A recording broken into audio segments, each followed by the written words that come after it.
Good morning. Genesis chapter number 10, and pretty much this whole chapter is just going through the genealogy of the sons of Noah.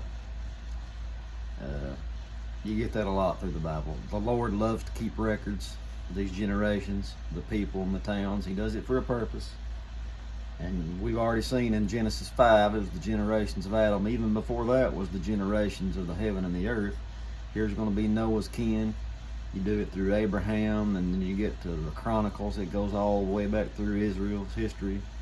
Matthew goes back from Jesus back to Abraham, I think, and then Luke goes all the way back to Adam. So it's just a constant refreshing of, the Lord likes to keep good records. And a lot of people like skipping this stuff, but the Lord put it in here, so it's important. So we ain't skipping it. And if nothing else, you should have fun listening to me trying to pronounce a lot of these names. So let's get going. Now these are the generations of the sons of Noah, Shem, Ham, and Japheth, and unto them were sons born after the flood.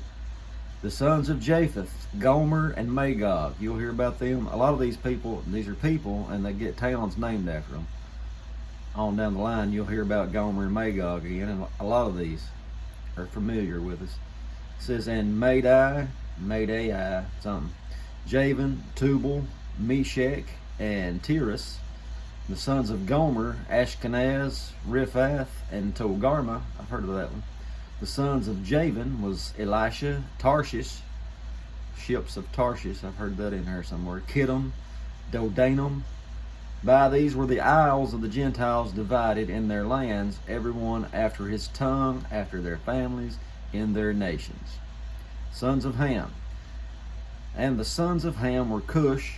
He's a big player, we'll see in a little bit. Mizraim and Phut and Canaan. We already remember Canaan, don't we? He got cursed by Noah, and you'll see all of his people here at toward the end of the chapter. But it says the sons of Cush, Seba, Havilah, Sabta, and Raamah, Sabtika, and the sons of Raamah were Sheba and Dedan. I've heard of Dedan and Sheba.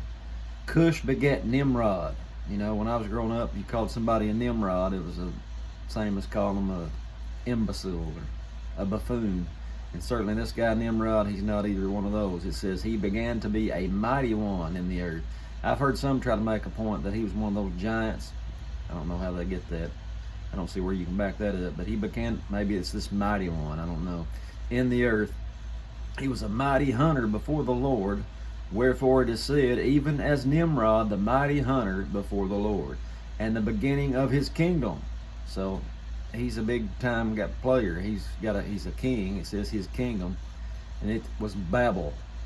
This right here, all the stuff you see about Babylon with Nebuchadnezzar and all the kingdoms that come after that go through Babylon a lot too, even up to the end. Remember in Revelation, Mystery Babylon. Babylon is fallen. Right here's where all that started. It says the beginning of his kingdom was Babel, and Erech, and Akkad, Calneh, in the land of Shinar. You always hear about the plains of Shinar, the Chaldeans, the Babylonians. That's right, all that same place there. Out of that land went forth Asher and builded Nineveh. There's another big city, and that's where Jonah goes to. And it says the city Rehoboth and Calah, and Rezin between Nineveh and Calah, the same is a great city. And Mizraim begat Ludum and Anamim,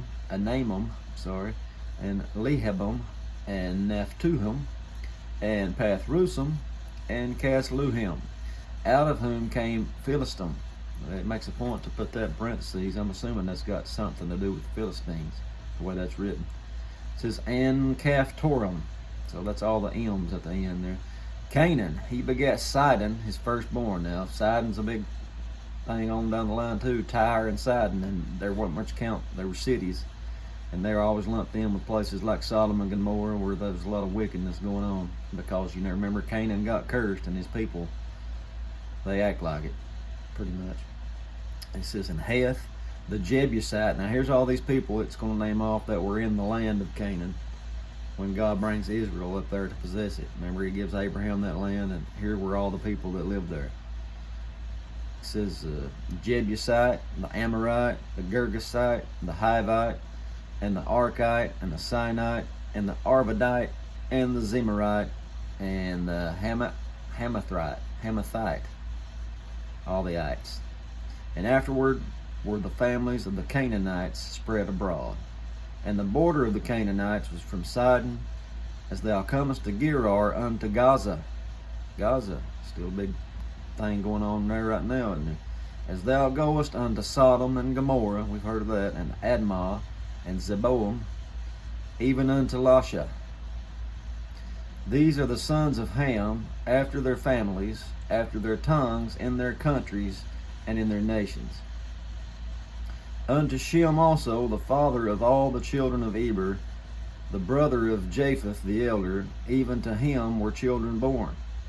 All right, it says Shem, it says father of Eber, the brother of Japheth the elder. So apparently Japheth was the older one, even though every time it mentions them, it says Shem, Ham, and Japheth. And I think they put Shem first because he's going to be, the one the story goes through later on. It says the children of Shem, Elam, Asher, Arphaxad, Lud, Aram, and the children of Aram, Uz, and Hul, Gether, and Mash. And Arphaxad begat Salah, and Salah begat Eber. And unto Eber were born two sons. The name of one was Peleg, for in his days, was the earth divided, and his brother's name was Joktan. All right, just a quick point. It says in Peleg's day the earth was divided. I've heard some try to say that you remember the old continental drift, where everything was one and it all split apart. They try to say that's what happened there, but I think most likely that's what we're going to see in the next chapter. They were all of one language, and the Lord's going to confound their language, dividing them, into different groups. And I think that's more likely what that's looking at. But I don't know, one way or the other.